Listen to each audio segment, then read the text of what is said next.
I grew up like a savage.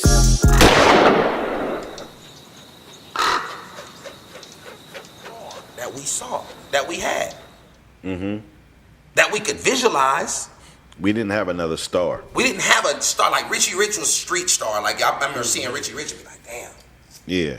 That's my car. Like damn. Like, right. Rich made you play That's My Car every time you see him. Right. Like you feel me? But Dre, when we seen him on Trill TV, we was like, this nigga got. He was like industry standard star at that time. That nigga said, I came home, I said I wanted the Benz. And that's what I did. Yeah. Right. Then I said, ooh, I want the Range Rover. Right. And that's what I did. Then I said, I want a cool nut. Like we was like, I seen you redo that. You feel me? Yeah. And so, I said, this nigga, he on game like me. So we was that was just inspirational. We was inspired to see that. Yeah. Like he damn, this nigga was doing it. Nigga had the diamonds in his mouth, the platinum chain. Like at the time, it was no. He was showing up at all this shit in Oakland. You know Oakland and Mecca. He pulling up on Broadway. He hitting the Mingles. Nigga, he pulling up. Nigga, he got spree rail rims. Them 10,000. Niggas like nigga. He got the diamonds. Niggas like the 10,000. Man. So we seen him on Star shit. We like, damn, this nigga's a star. That was really going on. You said you saw him? Hell yeah. And it was outside. Hell yeah. You never got to see all the time outside. Man. Oak Tree on Broadway. All that outside. Shit. This nigga came to my mama house to buy some weed. And I'm like, my cousin like, nigga, that nigga Dre outside. I'm like, Dre outside? Yeah. Like, yeah. I'm like, Cuddy, what's up, Cuddy? Yeah. I say, Cuddy, what's up with you, Cuddy? I'm juiced on him. I'm like, he in the bins. Yeah. He's saucy, he clean, he Burberry'd up. I'm like, everything he say. We wasn't seeing no shit like that. Yeah. We was used to the white tee, the blue jeans, the Nikes, you feel me? Like that's what we was on. That's what the shit. Yeah, exactly. Cause that's the Oakland dress code. Keith was like, nigga, Keith like the world, nigga, this Oakland dress code. It's yeah. So this nigga was saucy. We was like, oh, this nigga saucy, this nigga rap star. Like you feel me? Like nigga, this a rap star right here. So, that was big. So when he was like, "Nigga, I'm starting a label, nigga, what you trying to fuck with me?" Nigga was hell yeah. Yeah. Like, yeah, nigga, without a doubt. Like you feel me? So we jumped on. And it was like, but it was never no paperwork. It's never been a contract or nothing like that. Right. Yeah. It was all just like, nigga, this what we own. You own, nigga, we own. So then when he passed, it was more so niggas like, nigga, it's on you. Right. You feel me? Go take it to that next level, nigga, it's on you. So basically, because that's what everybody failed to realize, that you was actually had the weight of Thizz on your back. Facts. And really the Bay Area, for that matter, after Mac Dre died, because it was like, it was other people in place. You had a lot of rappers, but you was directly on the label. That's like when Jordan retired, Pippen had to step up. For sure. And he going to the playoffs with Tony Kukoc and Paxson or somebody. You and know? He went back, but he didn't win it. Yeah, you know what I mean? But he went back. Yeah. So, but people don't really realize that, man. That's like a heavy load. Nigga, what? You know what I'm saying? And because then it's on you when it's good. Right. When it go bad, it's really on you. Yeah. You made everything fall off. So when you ask when did the yellow bus movement and shit slow down, that all that blame came on me. Yeah. Nobody noticed the politics of, well, they stopped playing his records on the radio, they muted his influence, they cut his mic down. Did you fall out with somebody? It was some personal shit going on. You know, it was personal things at the end of the time, and me being stubborn, them being stubborn, us working with our egos. That's why egos is the death. But y'all over it now, right? Yeah, most definitely. Yeah. You know, so everybody grew up and evolved. It's Big Von? Huh? It's Big Von, right? Yeah, there was, you know, the things with Von and I, and then there was other people that were in position at radio at those times. Yeah, everybody put it like this. Everybody knew what was going on right now, right back then, right? And we live in a different time. You can't really mute people.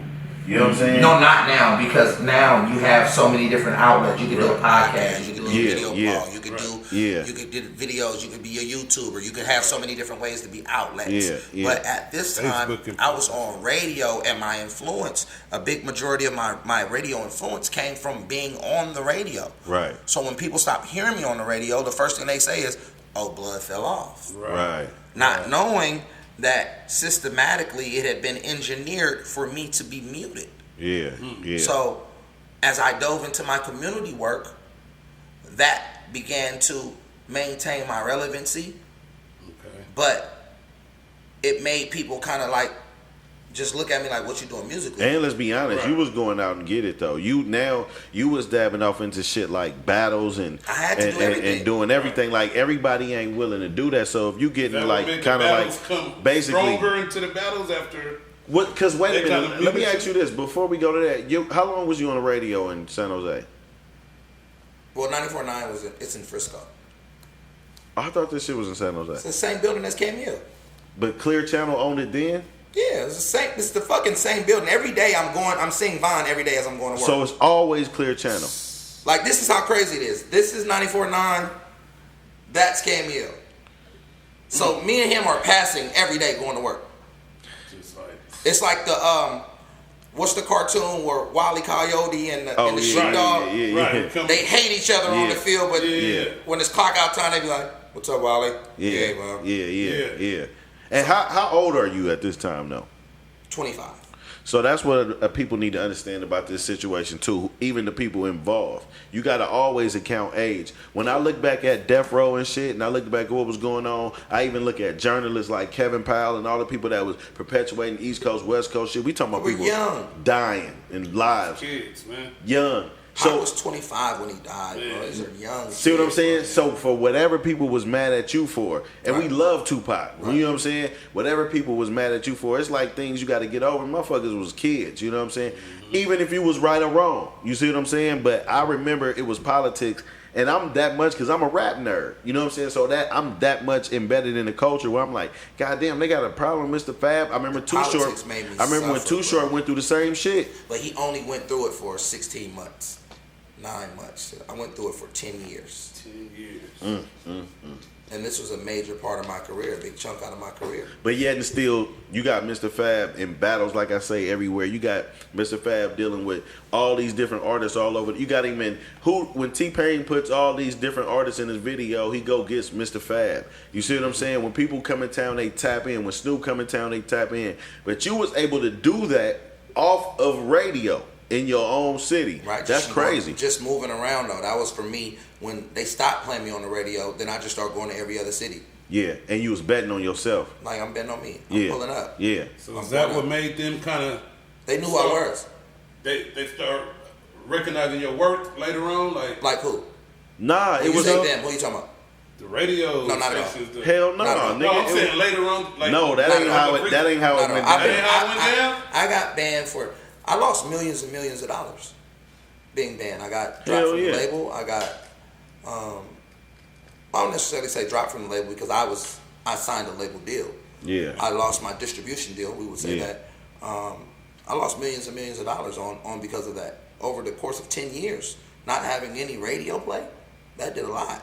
The shows go down. At that time, I think I got up to like 10,000 a show from having on the radio, and this is like 05, 06. We doing 3-4 shows a week. Like, you feel me? It was crazy. It like from like 5 to 75, 10,000, like shows was coming in, booming. And that's from people hearing you on the radio and stuff like that. So that slowed down, shows slowed down, money slowed down, verses slowed down. And you feel me? The whole output and things like that. And then the cold thing around the same time, my mom died. Mm-hmm. So mentally, I was just displaced. Mm-hmm. My career wasn't going the way that I wanted it to go. Mentally and spiritually, I was broken. My best friend had just died. Then right around the time, I have a daughter. So I'm just all over the place. I'm discombobulated, man, and it's very difficult. I'm trying to make music that's just not a reflection of my inner turmoil, but it's hard. Yeah. So, then everywhere you go, people blaming you for debating not being on. Like, yeah, man, if we wasn't doing that Yellow Bus Boosie ass shit, niggas would be on. Yeah. Man, that's crazy. It's Boosie down there that Right. ain't working for y'all, but Yeah. when it was working, everybody was popping. Everybody Yeah. had an airbrush shirt. Yeah. Everybody had like, and I'm not gonna say that, I invented airbrush, but I definitely led the journey and march to You bring that definitely- shit back. You definitely did. And make it, you feel me, make it popular where people began wearing their brands and their labels. I made money for everybody in doing my run. Right. Yeah. But when it was all bad, everybody just, they blocked me Sure, out. man. Hey. Like niggas start taking you off songs. Niggas stop linking up because they, it was very difficult, man.